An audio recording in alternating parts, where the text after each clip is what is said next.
লাউ দিয়ে দেশি মুরগি রান্না অসাধারণ একটা রেসিপি। এভাবে খেয়েছেন কখনো? যদি না খেয়ে থাকেন আজকের রেসিপি আপনার জন্য। সুপ্রিয় দর্শক আসসালামু আলাইকুম। এএস ব্লগ ইন কিচেন থেকে আজকে খুবই মজার এবং দুর্দান্ত একটি রেসিপি আপনাদের সাথে শেয়ার করতে যাচ্ছি। আশা করছি আপনাদের ভীষণ ভালো লাগবে। হ্যাঁ, আগে থেকে একটা কথা বলে দিই, ভালো লাগলে একটা লাইক এবং যারা নতুন দেখছেন সাবস্ক্রাইব করে পাশে থাকতে পারেন।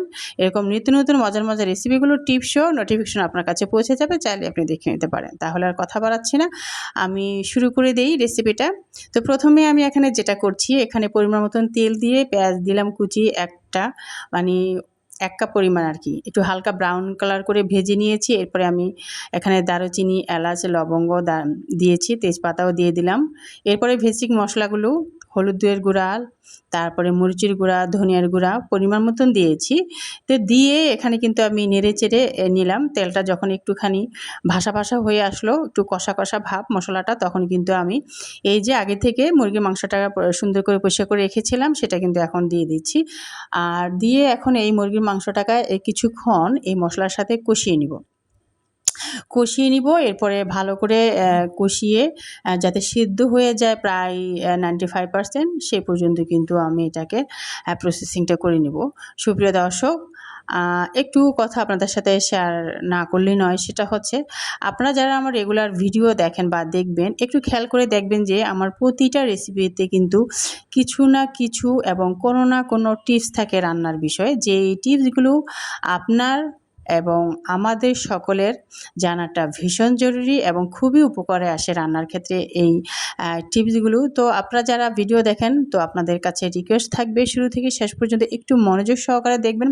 তাহলে যেটা হবে যে আপনার রান্না করার যে বিষয়গুলো, টিপসগুলো আপনি জানতে পারবেন খুবই সহজ পদ্ধতিতে।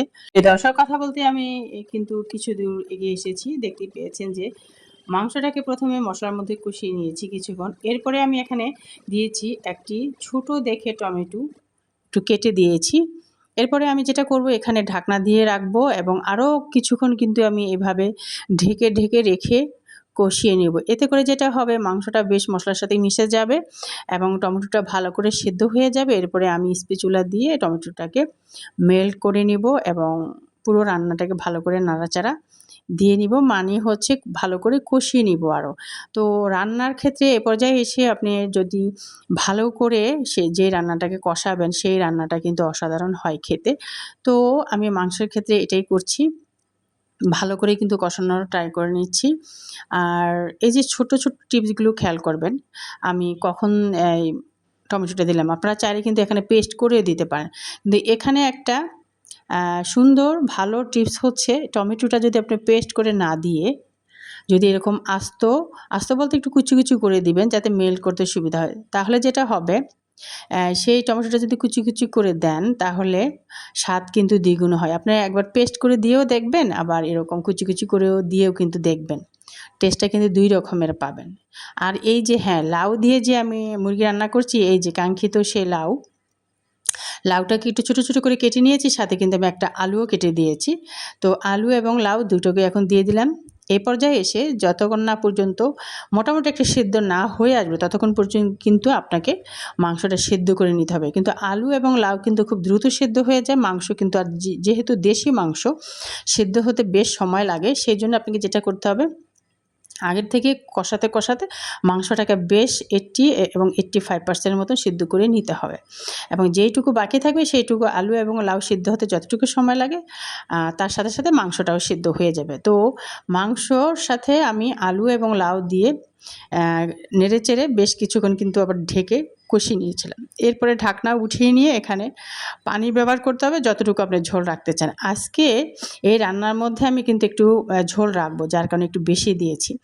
লাউ দিয়ে মুরগির মাংস, গরুর মুরগির মাংস যখন আপনি রান্না করবেন, আপনি চাইলে কষাতে পারেন, কিন্তু আমার পার্সোনালি সাজেস্ট হবে এটা যে একটু ঝোল রাখলে সেই রান্নাটা খেতে দুর্দান্ত স্বাদের হয়। আর দেশি মুরগির ঝোলই কিন্তু ভালো লাগে খেতে, শরীরের জন্য স্বাস্থ্যসম্মত।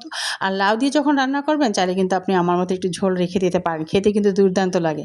আর না চাইলে ওই যে ঝোলটা তখন একটু কমায় দিবেন, তখন কিন্তু একটু মাখা মাখা হবে, সেটাও কিন্তু অন্যরকম ভালো লাগে খেতে। ঠিক আছে, তো যাই হোক, ঢেকে রেখেছিলাম, ঢাকনা উঠিয়ে নিলাম।